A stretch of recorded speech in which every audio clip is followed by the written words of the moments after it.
Hello everyone, welcome to crystal IQ knowledge. इस video में हम पढ़ेंगे class 8 history chapter 4 tribal dikus and the vision of golden age का part 2।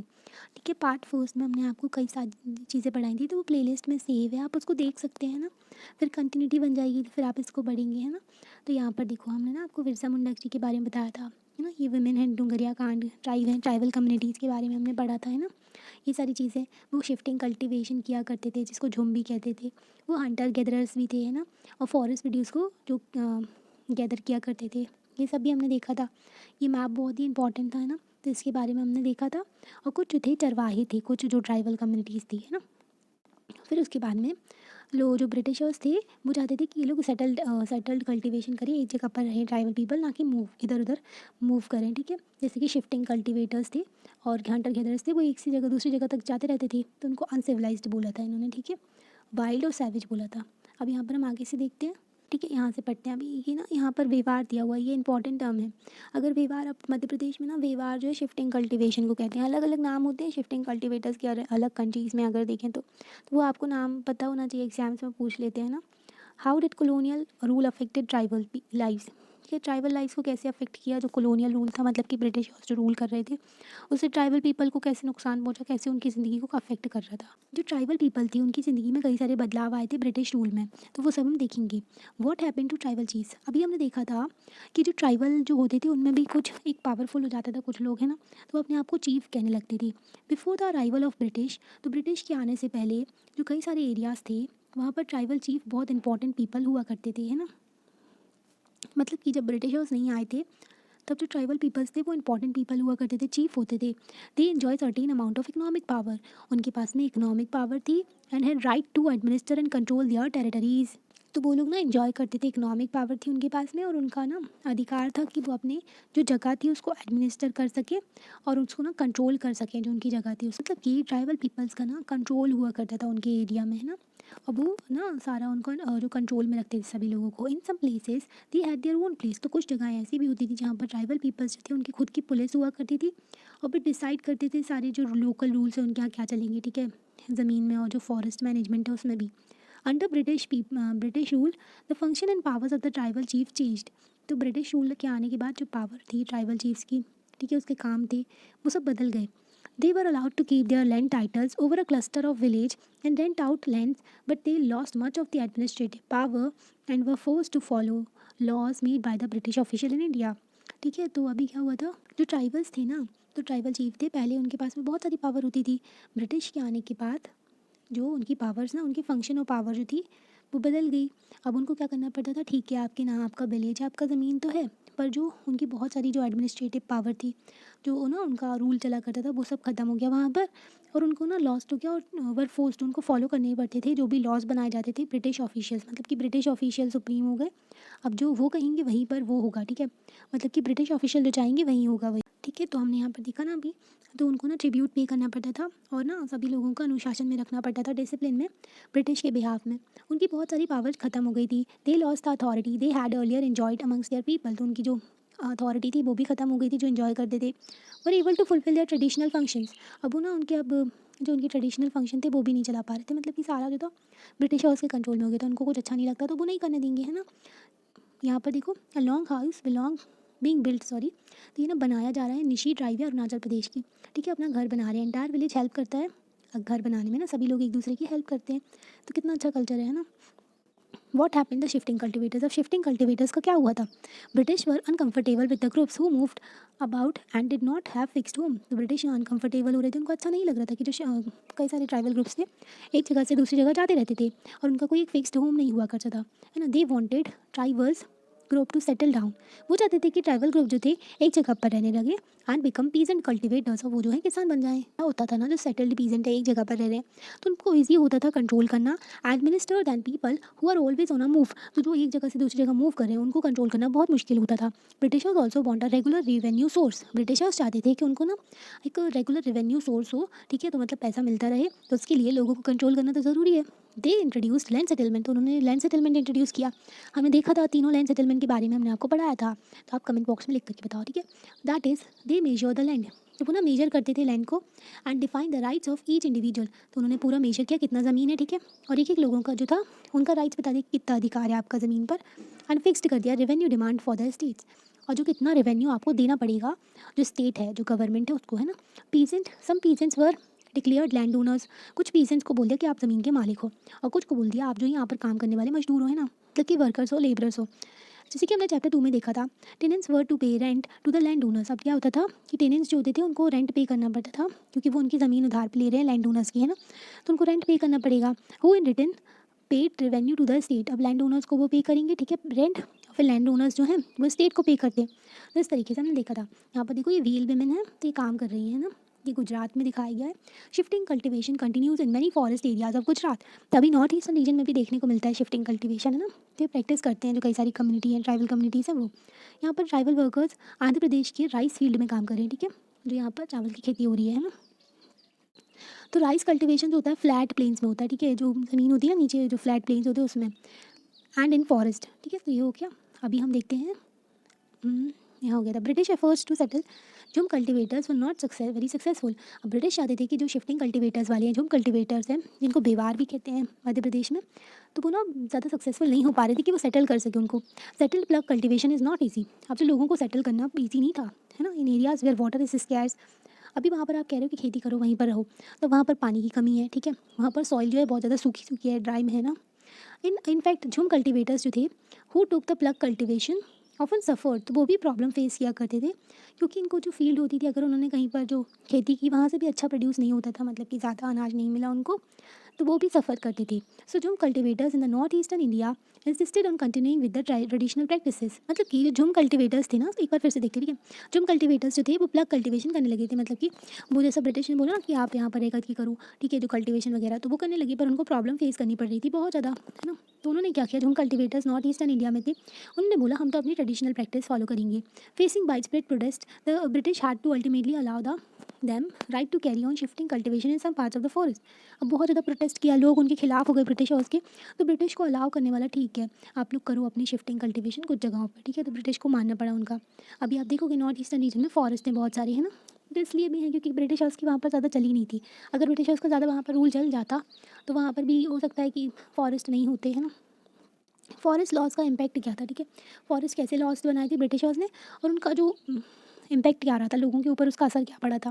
The life of tribal groups as you have seen was directly connected to the forest. अब हमने देखा कि जो ज़िंदगी होती है ट्राइबल पीपल की वो फॉरेस्ट से बहुत ज़्यादा कनेक्टेड होती है। So changes in forest law had considerable effect on the tribal life. अब कोई भी आप फॉरेस्ट लॉ में चेंज करोगे तो उससे जो ट्राइबल पीपल्स हैं उनकी ज़िंदगी पर फ़र्क पड़ेगा, है ना। The British extended their control all forest and declare that forest were state property. British ने क्या किया कि फॉरेस्ट पे सारा कंट्रोल कर लिया, है ना। अब बोलते हैं कि जो फॉरेस्ट है, जंगल है, वो सारी प्रॉपर्टी है किसकी, ब्रिटिशर्स की, है ना, मतलब कि जहाँ पर स्टेट है, गवर्नमेंट है, उसकी है सारी प्रॉपर्टी, वो स्टेट की प्रॉपर्टी है फॉरेस्ट। सम फॉरेस्ट वर क्लासिफाइड एज रिजर्व फॉरेस्ट। अब कुछ फॉरेस्ट को उन्होंने बोला कि ये जो है ना रिजर्व फॉरेस्ट है, और ये for they produce timbers which the British wanted. क्योंकि वो जो फॉरेस्ट थे ब्रिटिश अपना ना फ़ायदा देखते थे, जहाँ भी उनको फ़ायदा दिखेगा वहाँ पर वो चले जाएंगे, है ना। तो उनको देखा ये फॉरेस्ट जो है ना यहाँ से इनको टिम्बर मिल जाएगा, लकड़ियाँ मिल जाएंगी, तो उन्होंने बोला कि ये फॉरेस्ट जो है रिजर्व फॉरेस्ट है, ये सारा फॉरेस्ट स्टेट का फॉरेस्ट है ना, गवर्नमेंट का फॉरेस्ट है। In this forest people were not allowed to move freely. यहाँ पर पीपल्स को अलाउ नहीं किया गया था कि आप यहाँ पर जा सकते हैं, ठीक है, बिना रोक टोक के, है ना। प्रैक्टिस झुम कल्टीवेशन, आप यहाँ पर झुम कल्टीवेशन भी नहीं कर सकते, कलेक्ट भी नहीं कर सकते फ्रूट्स को, एंड शिकार भी नहीं कर सकते एनिमल्स का। भले ही ब्रिटिशर्स जाके वहाँ पर जानवरों को मारे, ठीक है, शिकार करें, तो ये सब हरकतें ब्रिटिशर्स की चलती थी। How were the jhum cultivators to survive in such situation. अब झुम कल्टीवेटर्स का क्या होगा इस सिचुएशन में, है ना। अब उनका तो सारे राइट्स छीन लिए इन्होंने ब्रिटिशर्स ने। Many were therefore force to move to other areas in search of work and livelihood. अब वो बेचारे क्या करते, तो उनको मजबूर होके दूसरी जगह पर जाना पड़ गया, ताकि वो अपनी ज़िंदगी चला सके, ठीक है, काम ढूंढ करके। But once British stop the tribal people from living inside the forest they face a problem. अब जैसे ही ट्राइबल पीपल को मना कर दिया ब्रिटिशर्स ने कि आप फॉरेस्ट में नहीं रह सकते हो, तो ट्राइबल पीपल ने बहुत ज़्यादा प्रॉब्लम फेस करी। फ्रॉम वेयर बोलती फॉरेस्ट डिपार्टमेंट कहती इट्स लेबर। अब देखो, अब फॉरेस्ट डिपार्टमेंट को जो लेबर कहाँ से मिलेंगे, है ना, कि जो उनको अगर ट्रीज़ काटना है, ठीक है, पेड़ वगैरह काट के उनको ले जाना है, तो उसके लिए भी तो उनको लेबर चाहिए ना, उसके लिए भी तो उनको मजदूर चाहिए कि उनसे ये काम करवा लें, ठीक है। रेलवे स्वीपर्स के लिए एंड ट्रांसपोर्ट लोगोस के लिए, लोगोस नहीं लॉग्स, ठीक है। तो यहाँ ना वो उनको ना क्यों चाहिए थे ट्रीज़ जो थे कट की लकड़ी क्यों चाहिए थी उनको, ताकि स्लीपर बिछा सकें, ठीक है। पहले ना जो रेलवे के ट्रैक्ट होते हैं ना, रेल भी बिछा दी थी उन लोगों ने, है ना, क्योंकि यहाँ से रॉ मटेरियल उठा के ले जाना था। तो ये जो ट्रैक होता है ना, ये लकड़ी का बनाया जाता था उस टाइम पर। तो उसके लिए बहुत ज़्यादा फॉरेस्ट की ज़रूरत, जो फॉरेस्ट नहीं, जो लकड़ियों की ज़रूरत पड़ती थी, ट्रीज़ की, है ना, काटते थे उनको। तो सी पर जो होता है हॉरिजॉन्टल प्लैंक ऑफ वुड होता है on which railway lines are laid, ठीक है। तो ये होता है, हमने आपको बताया ना। तो उनको इसलिए लकड़ी चाहिए थी, ठीक है, उनको फ़ायदा करना था अपना, है ना। इसलिए वो सारे के सारे जो फॉरेस्ट थे ना, उनको काट दिए थे, ट्रीज़ वगैरह को। बहुत सारे ट्रीज़ थे हमारे यहाँ, है ना। Colonial officials came up with a solution. Colonial official ने सोचा कि ठीक है, अब हम इस प्रॉब्लम का सोल्यूशन निकालेंगे। They decided that they would give jhum cultivators a small patch of land. उन्होंने सोचा कि ठीक है, झूम कल्टिवेटर्स जो है ना, ये किसान जो हंटर गेदरर्स जो कल्टिवेटर्स है, इनको ना थोड़ा सा ज़मीन दे देंगे, ठीक है, फॉरेस्ट के अंदर, एंड उनको अलाउ कर देंगे, ठीक है, आप यहाँ पर ना कल्टिवेट कर सकते हो, पर उनको एक शर्त रखेंगे उनके सामने कि who lived in the villages would have to provide labour to the forest department and look after the forest. अब उनको ना काम करना पड़ेगा फॉरेस्ट डिपार्टमेंट के लिए, मजदूर की तरह, है ना, लेबर की तरह। एंड उनको ना क्या करना पड़ेगा, फॉरेस्ट का भी देखभाल, फॉरेस्ट की देखभाल तो वो पहले से करते थे, है ना। पर वो देखो, ये लोग ना फ्री में उनसे काम लेने लगे। तो एक तो इन्होंने जो उनका फॉरेस्ट था, जहाँ पर जो हम कल्टिवेटर्स रहा करते थे, है ना, तो उनका फॉरेस्ट बोलिए कि स्टेट का फॉरेस्ट है, उनको बाहर निकाल दिया, ठीक है। अब उनसे कह रहे हैं हम तुमको यहाँ पर रहने देंगे, तुमको हमारे लिए फ्री में काम करना पड़ेगा, है ना। तो ऐसा बोल दिया। तो वो बेचारे क्या करते, उनको कोई कंट्रोल नहीं था, ब्रिटिशर्स जो थे वो अपने दिमाग से खेल रहे थे। So in many regions of the forest department establish forest villages to ensure a regular supply of cheap labour. तो कई सारी जगहों पर फॉरेस्ट डिपार्टमेंट ने फॉरेस्ट विलेजेस बना दिए ताकि उनको रेगुलर सप्लाई होता रहे। चीप लेबर चाहिए था उनको, सस्ता जो ना मजदूरी मिल जाए, लेबर मिल जाए, है ना।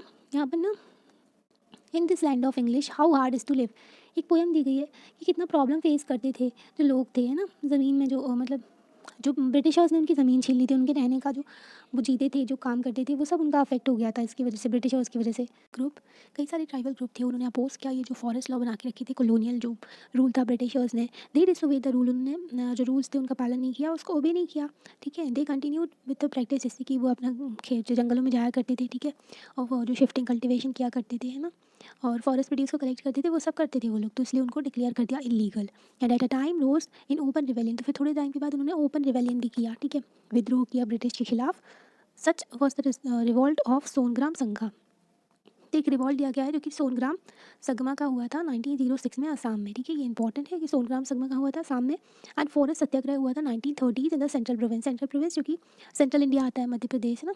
तो वो the problem with the trade, तो प्रॉब्लम क्या थी ट्रेड के साथ में। During the 19th century, tribal groups found that the traders and money lenders were coming into the forest more often. तो 19th century में देखा ट्राइबल ग्रुप्स ने कि ये जो ट्रेडर्स हैं, मनी लेंडर, व्यापारी हैं, और ये जो मनी लेंडर्स है जो कि पैसे देते हैं लोगों को, तो ये ना बहुत ज़्यादा फॉरेस्ट में आने लगे थे। उनको चाहिए था wanting to buy the forest produce, तो फॉरेस्ट का सामान खरीदना चाहते थे। ऑफर करते थे कैश लोन, मतलब उनको ना कैश पकड़ा देते थे जो ट्राइबल पीपल थे उनको लोन के फॉर्म में। एंड आस्क करते थे कि वो उनके लिए काम करें, ट्राइबल पीपल इन लोगों के लिए काम करें, ठीक है, उनको पैसे दे करके। तो मतलब मनी लेंडर्स ने ये पैसे दे दिए इन लोगों को, ट्राइबल्स को, और बोला कि आप हमारे लिए काम करो, है ना। It took the tribal group some time to understand consequences of what was happening. तो थोड़ा टाइम लग गया ट्राइबल पीपल को समझने में कि ये क्या हो रहा है हमारे साथ। होता है कभी कभी जब हमारे साथ गलत होता है तो उनको पता नहीं चलता, थोड़ी टाइम बाद पता चलता है कि ये गलत हो रहा है ना। यहाँ पर ना एक सिल्क ग्रोअर का टैग वो दिया गया है, कंडीशन दी हुई है, केस दिया गया है कि क्या हुआ था उनके साथ में। In the 18th century Indian silk was in demand, तो हमारे यहाँ का सिल्क कॉटन वैसे ही बहुत ज़्यादा डिमांड में रहता था यूरोपियन मार्केट में। तो यहाँ पर देखा सिल्क की बहुत ज़्यादा डिमांड थी यूरोपियन मार्केट में। फाइन क्वालिटी का सिल्क मिलता था, इंडियन सिल्क जो था बहुत ही अच्छा था, was highly valued in export from India.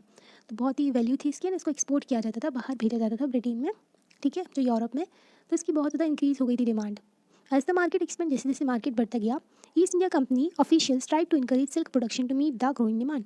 अभी जो ब्रिटिश थे उन्होंने सोचा कि अभी तो डिमांड वगैरह बढ़ गई है, तो है ना, तो और ज़्यादा सिल्क उगाना पड़ेगा, है ना, उगाना नहीं मतलब प्रोडक्शन करना पड़ेगा, क्योंकि वो तो कोकून से रियर करते हैं ना। तो उन्होंने बोला कि इसका प्रोडक्शन और ज़्यादा बढ़ाना पड़ेगा, तो उन्होंने ग्रो करने के लिए इसको सपोर्ट किया, है ना। हज़ारियाबाग इन द प्रेजेंट झारखंड, तो झारखंड में हज़ारियाबाग है। तो ये एरिया है जहाँ पर संथाल रहते हैं। तो बोले क्या करते थे, कोकून्स को पाला करते थे, है ना, कोकून जो है सिल्क बनाते हैं, है ना। The traders dealing in the silk sent in their agents who gave loan to the tribal people and collect करते थे कोकून्स, तो ट्रेडर्स को भेजा करते थे वो लोग, और ये ट्राइबल को लोन दिया करते थे, है ना।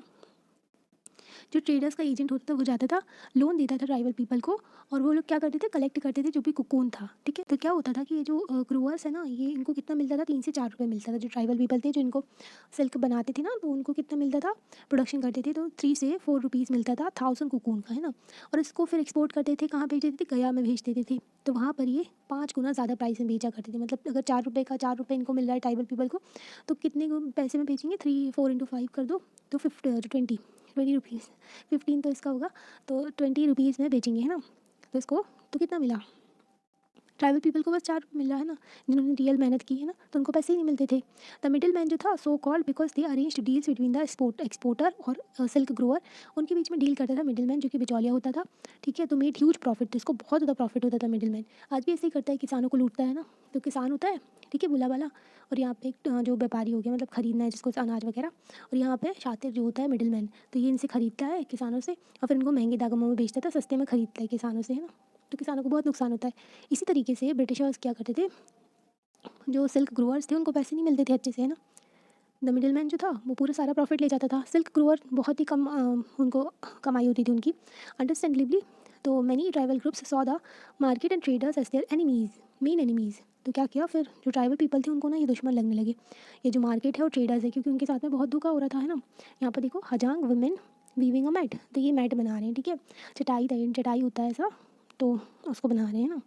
For women domestic work was not confined to home. तो उस टाइम पर भी अगर ट्राइबल पीपल में देखें तो वुमेन को सिर्फ डोमेस्टिक वर्क, मतलब ऐसे वुमेन बस नहीं करती थी।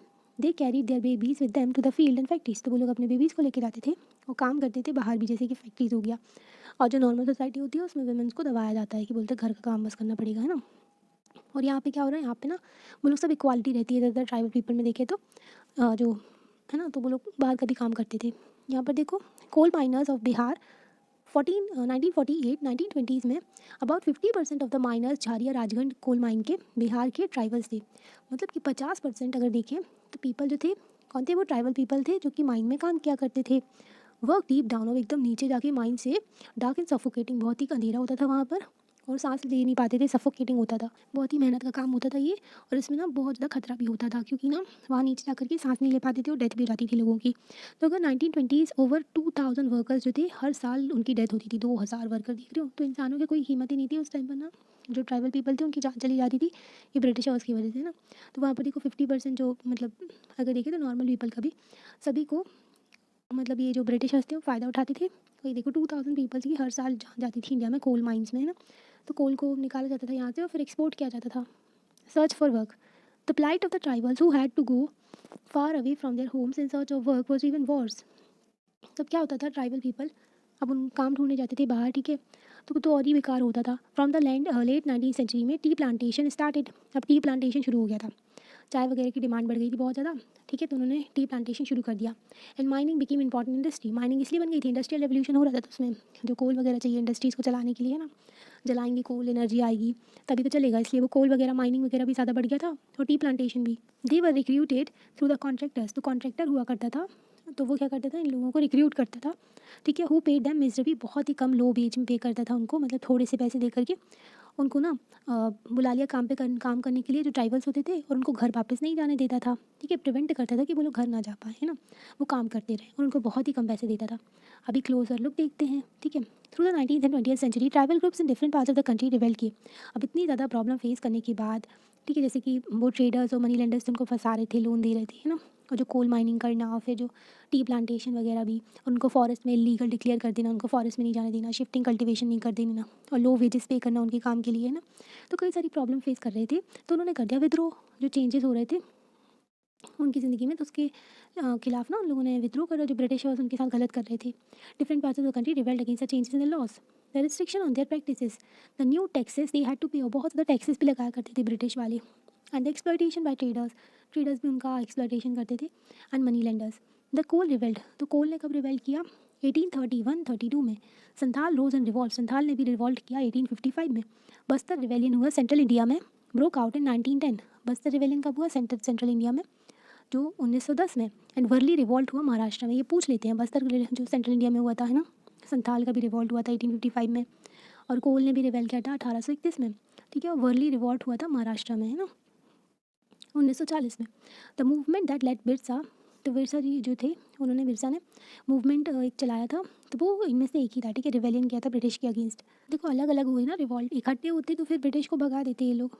बिरसा मुंडा के बारे में देखते हैं। बिरसा बॉर्न हुए थे मिड 1870s में। ये ना जो एक गरीब फादर थे उनके घर में पैदा हुए थे, son of a poor father. He grew up around the forest, तो ये ना फॉरेस्ट में ही बड़े हुए थे। और बुहुंडा फॉरेस्ट था, मतलब बुहुंडो में फॉरेस्ट था वहाँ पर। एंड ग्रेस करते थे शीप को, ठीक है। मतलब कि शीप वगैरह जो उनको चरवाया कर, मतलब उनको चरवाते थे, चरवाहे होते हैं ना, जानवर लेके घूमते हैं जो, प्लेइंग द फ्लूट, और जो बांसुरी बजाया करते थे, डांस करते थे लोकल अखाड़ा में, है ना। तो ये सब वो किया करते थे। फोर्स्ड बाय पोवर्टी, तो ये ना गरीबी की वजह से उनके फादर को एक प्लेस से दूसरी जगह जाना पड़ता था काम के लिए, ठीक है। अब गरीब थे वो लोग, तो उनको एक जगह से दूसरी जगह काम के लिए जाना पड़ता था। As an adolescent Birsa heard tales of Munda, तो जब वो बिरसा ना, तो उन्होंने कहानियाँ सुनी थी किसकी, मुंडा की। मुंडा के बारे में सुना था, मुंडा अपराइजिंग के बारे में सुना था, किस तरीके से मुंडा अपराइजिंग हुई थी। Of the past and saw the sardar, जो लीडर्स हुआ करते थे कम्युनिटी के, उन्होंने अर्ज किया था पीपल को रिवॉल्ट करने के लिए। तो मुंडा लोगों ने जो क्या किया था, अपराइजिंग की थी, रिवॉल्ट किया था ना। तो उन्होंने ना, जो लीडर्स थे, सरदार थे उनकी कम्युनिटी में, तो उन्होंने पीपल को मनाया था कि आप ना क्या करो, रिवॉल्ट करो, है ना, सभी लोग पार्ट लो इसमें, सभी लोग साथ में आओ। They talk of golden as, ये लोग ना बात करते थे कि एक जो गोल्डन एज आएगी, जो स्वर्ण क्या काल आएगा, है ना, इस तरीके से ये एरा आएगा, है ना। तो गोल्डन एज की बात करते थे, जब मुंडा जो है फ्री हो जाएंगे ऑपरेशन ऑफ दीकूज, मतलब जो दीकूज उनको परेशान करते हैं आउटसाइडर्स, उनसे वो फ्री हो जाएंगे Munda. And said there will be a time when the ancestor rights of the community will be restore, ठीक है। तो एंसेस्टर राइट जो उनके चले आ रहे थे, उनको जो अधिकार मिले हुए थे उनको पुराने टाइम से, उनको वापस मिल जाएंगे, है ना, कम्युनिटी को। They saw themselves as descendants of the original settlers of the region, तो ये अपने आप को डिसेंडेंट मानते थे जो भी सबसे पहले वहाँ पर रहे थे, ना, जो वहाँ पर ओरिजिनल सेटलर थे, सबसे पहले एक इंसान आके रहा, ठीक है। फिर उसकी और ज़्यादा फैमिली बन गई, है ना, तो बहुत सारे लोग यहाँ पर रहने लगे, फिर और बड़ा हो गया ये, ठीक है, और बड़ा हो गया, तो बहुत सारे लोग वहाँ पर रहने लगे। तो ये लोग क्या है, इसके डिसेंडेंट है ना, डिसेंडेंट हैं ये लोग, ठीक है। उत्तराधिकारी भी कह लो कि उस रीजन के हमारे पूर्वज थे, तो हम यहीं पर रहते हैं, तो हमारे सबका अधिकार है, तो इस तरीके से ना। तो ये हो गया, डिसेंडेंट थे। दे सॉ ओरिजिनल, हाँ सॉरी, तो original sector of the region, तो फाइटिंग फॉर द लैंड, तो वो अपने ज़मीन के लिए फ़ाइट करेंगे, मुल्क की लड़ाई, रिमाइंडिंग पीपल को याद दिलाएंगे कि वो reminding people of the need to win back their kingdom, तो उनको अपना जो ज़मीन है, अपना जो अधिकार है वो वापस लेना है, तो ये पीपल्स को याद दिलाएंगे। Birsa went to the local missionary school, तो विरसा एक लोकल स्कूल में गए थे, वहाँ पर उन्होंने देखा सरमन ऑफ मिशनरी, जो मिशनरीज हुआ करते थे, धर्म का प्रचार करते थे, है ना, तो उनकी बातें सुनी उन्होंने। There were to heard it said that it was possible for the Mundas to attain the kingdom of heaven, तो मुंडा के लिए पॉसिबल है कि वो अपना किंगडम वापस ले सकते हैं एंड रीगेन कर सकते हैं लॉस्ट राइट, जो भी उनके जो अधिकार खो गए थे वो वापस ले सकते हैं। This would be possible if they became good Christian and give their bad practices, अब जो ब्रिटिशर्स के मिशनरी थे ना, उनका ये भी था कि वो धर्म परिवर्तन करवाते थे, ठीक है। तो यहाँ पे उन्होंने बोला जो मिशनरी थे कि आपका किंगडम आपको वापस मिल सकता है जब आप क्रिश्चियन बन जाओगे एंड अपनी बैड प्रैक्टिसेस को छोड़ दोगे, तो ऐसा कुछ बोला उन्होंने। लेटर विल्सन ने स्पेंड किया अपना टाइम, ठीक है, company of prominent Vaishnav preacher, तो एक गुरु थे उनके साथ में विल्सन ने अपना टाइम स्पेंड किया। He wore the sacred thread and begin to value the importance of purity and piety, ठीक है। तो वो ना एक थ्रेड होता है, वो जो धागा पहनते हैं, ठीक है, तो वो जनेऊ कहते हैं उसको, तो उन्होंने वो लिया और ठीक है, और प्योरिटी शुद्धता पे फोकस किया और दया पे, ठीक है, दया करनी चाहिए हमको सबके ऊपर ऐसा। Birsa was deeply influenced by the many ideas of came in touch with his growing appears, तो वो कई सारी आइडियाज़ से इन्फ्लुएंस थे, जो भी जब तक बड़े हो रहे थे तो उन्हें कई सारी चीज़ें सुनी थी, तो उससे उनकी मेंटालिटी शेप हुई थी, है ना। इस movement was aimed at reforming the tribal society, उनका मूवमेंट था कि उनको ट्राइबल सोसाइटी है ना उनको सुधारना है, ठीक है, रिफॉर्म करना है। ही अर्ज मुंडास, तो जो उनकी मुंडास थे, तो जो उनकी कम्युनिटी थी उनसे बोला कि आप ये जो लेकर वगैरह ना, शराब वगैरह ये सब छोड़ दो पीना, ठीक है। क्लीन देयर विलेज, अपने विलेज को साफ़ सुथरा रखो, ठीक है, अच्छा रखो, है ना। एंड स्टॉप करो ये जो विच क्राफ्ट है, जादू टोना, ये सब पे बिलीव मत करो, है ना। But we must remember that Birsa also turn against the missionary, और बिरसा जो थे मिशनरीज के भी खिलाफ थे एंड हिंदू लैंडलॉर्ड्स के भी, ठीक है। ये ज़मीन के मालिक हुआ करते थे, ये लोग लोन दे करके लोगों को परेशान करते थे, मतलब कि जैसे कि मनी लेंडर्स हो गए ना। विरसा ऑल्सो टर्न, तो मिशनरीज के अगेंस्ट भी थे ये। He saw them as the outside force that were ruining the Munda way of life, तो ये जो बाहर के लोग हैं, इन्होंने कहा, विरसा को लगता था जो कि ये लोग ख़राब कर रहे हैं मुंडा जो जैसे जीते हैं उनकी ज़िंदगी को। इन 1895 Birsa urge his followers to recover their glorious past, उन्होंने बोला कि अपने फॉलोअर्स को कि हमें अपना पास्ट जो था बहुत अच्छा था तो उसको वापस लेकर के आना है। He talk of the golden age in the past to Satyug, तो उन्होंने बोला कि जो गोल्डन एज के बारे में बात करते थे, सतयुग वापस लेकर के आना है। When Munda lived a good life, तो मुंडा जब गुड लाइफ अच्छे से जिएंगे, कंस्ट्रक्ट करेंगे embankment, tapped natural spring, planted trees and orchards, practice cultivation to earn their living, तो विरसा कहते थे कि उनको ना एक अच्छी ज़िंदगी जीनी चाहिए, जो मुंडास हैं उनको एम्बार्कमेंट से कंस्ट्रक्ट करवाना चाहिए, जैसे तटबंध होते हैं ना, जिससे फ्लड वगैरह आती है तो उससे मतलब पानी ऊपर नहीं आ पाता है, ठीक है, रोक देते हैं उससे। टैप्ड नेचुरल स्प्रिंग, है ना, तो जो नेचुरल स्प्रिंग है, झरने वगैरह, उनको भी मेंटेन करना है, प्लांट करना है, ट्रीज़ वगैरह लगाइए और ज़्यादा ना प्रैक्टिस करना है, cultivation to earn their livings, और कल्टिवेशन करो एग्रीकल्चर वगैरह अपना ज़िंदगी चलाने के लिए। They do not kill the, तो अपने रिश्तेदारों को मत मारो, है ना, ऐसा वगैरह। और दे लिव्ड हॉनेस्टली, और सब सच्चाई से जियो, है ना। तो बिरसा ये सब कहते थे। Birsa also wanted people to once again work on their land. तो बिरसा चाहते थे कि अपनी ज़मीन पे फिर से हम लोग काम करें एंड सेटल डाउन हो जाए, यहाँ पर कल्टिवेट करें देयर फील्ड। मेनली क्या था कि जो यहाँ पर ना ब्रिटिशर्स जो थे, ऑफिशियल्स जो थे, वो लोग परेशान हो गए थे किससे, बिरसा का जो पॉलिटिकल एम था, ठीक है। पॉलिटिकल एम क्या कि ये लोग ना हिंदू लैंडलॉर्ड्स, मिशनरीज और जो मनी लेंडर्स थे, इन सबको गवर्नमेंट को भगा देंगे वहाँ से, और मुंडा राजू का जहाँ पे बिरसा उसके हेड होंगे। मूवमेंट आइडेंटिफाई किया सारी फोर्सेज जितना भी, है ना, प्रॉब्लम फेस कर रहे थे ना मुंडास, तो वो सारी फोर्सेस ये लोग थे। तो उनकी प्रॉब्लम्स के बारे में उन्होंने आइडेंटिफाई किया। The land policies of the British were destroying there traditional land system. और जो लैंड पॉलिसीज थी, जो ज़मीन वगैरह का मतलब कि सारा फॉरेस्ट कंट्रोल में कर लिया, ट्राइबल पीपल को वहाँ से निकाल दिया, ठीक है। और जो प्लांटेशन करवा रहे हैं, ट्रीज़ काट रहे हैं, तो ये सब जो ना परेशान कर रहा था ट्राइबल पीपल्स को कि उनकी ज़मीन से उनको निकाल दिया, है ना। Hindu landlords and money lenders जो थे, उनका ज़मीन ले रहे थे, ठीक है। And missionaries were criticising their traditional culture. और मिशनरीज जो थे, जो तो धर्म वगैरह फैलाते थे, ठीक है, तो वो लोग ना क्रिटिसाइज़ कर रहे थे बहुत ही ज़्यादा, मतलब कि गलत तरीके से निंदा कर रहे थे, ठीक है। जो इनका ट्रेडिशनल कल्चर था, जो ट्राइबल पीपल का, ठीक है। तो इस सब चीज़ों से परेशान हो गए थे tribal people. As the movement spread the British official decided to act. जैसे जैसे मूवमेंट स्प्रेड होता गया, तो ब्रिटिश ऑफिशियल ने सोचा कि अब हमको काम करना पड़ेगा, ठीक है। दे अरेस्टेड बिरसा। बिरसा को उन्होंने अरेस्ट कर लिया, ठीक है। 1895 में convict him for the charge of rioting and jail him for the 2 years.